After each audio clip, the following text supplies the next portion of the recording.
symbol of truth and reconciliation on this Orange Shirt Day. It's a day to recognize the atrocities and multi-generational effects of the Indian residential school system and to send the resounding message that every child matters. And here to chat more about the significance, Shaun Wilson joining us now, the head of Native American Resource Group at M&T Bank. I want to thank you for joining us. Yep, thank you for having me. I think it's really important that we talk about this because there might be people who may not be familiar, and I want you to give us a brief history of Orange Shirt Day and the residential schooling system. Right, so Orange Shirt Day started a few years back. A young girl went to school on her first day, and her grandmother had bought her a really nice orange shirt to wear. She got to school, they took it away and gave her a uniform, and she's never saw the orange shirt again. So it's a day to pause and reflect on everything that the indigenous community has lost.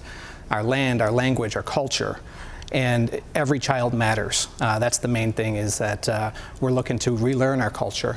So it's our day to pause and reflect on everything that we have lost as a community. Talk more about that loss. What exactly were people going through that you're trying to regain here? So first of all, like most of us can't communicate in our native language. So we lost our language for one, we lost our traditions, we lost our land. So it's definitely all across Canada and the United States.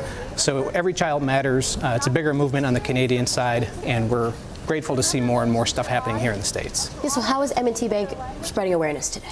Right, so M&T Bank is going to be lighting the top of M&T Plaza orange tonight in solidarity for Orange Shirt Day. Gotcha, and then people are going to be wearing orange shirts as well? Yes, we encouraged everybody to wear orange today, and we did likewise at the bank and took some nice photos to support the cause. I think after today, once they see M&T Bank lit up orange and see all the employees wearing orange, people are going to think, I want to learn more about this. How can people learn more about the history? What I would do is just look up Orange Shirt Day or Every Child Matters and learn more. There's a lot of books on this, and sadly, a lot of our elders didn't talk about this until recently, so it's sometimes hard to read, but it's a difficult part of our culture that we need to know, and others need to know as well. Can we dig into that a little bit? Why were the elders, not willing to talk about this?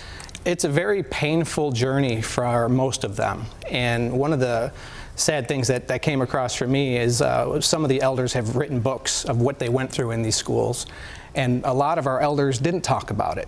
So if it weren't for these books, we really wouldn't know what they went through in these schools. Yeah, and we're talking about stuff happening that's here in Western New York, and like you mentioned, across the border in Canada. What's the impact, and how do you see that impact of talking about it now? Well, talking about it to the younger generation is just to be prideful of your culture and heritage. Yes, we've gone through a lot as a community, but I'm hopeful that we're still here, our culture's still here, and we're thriving. Yes, we have to get through Orange Shirt Day together, but we'll do so, and we'll carry on. Yeah, important that we do, and you have a flag here for us. I want to hold it up together just to show everyone here, saying every child matters. And then what time will we expect the lights to go up there at M&T Bank? That'll be as soon as the sun goes down tonight. You'll see the top of the building orange. Awesome. Shaun Wilson, head of the Native American Resource Group at M&T Bank. Thank you so much for coming and chatting about this topic. Thank you. Awesome.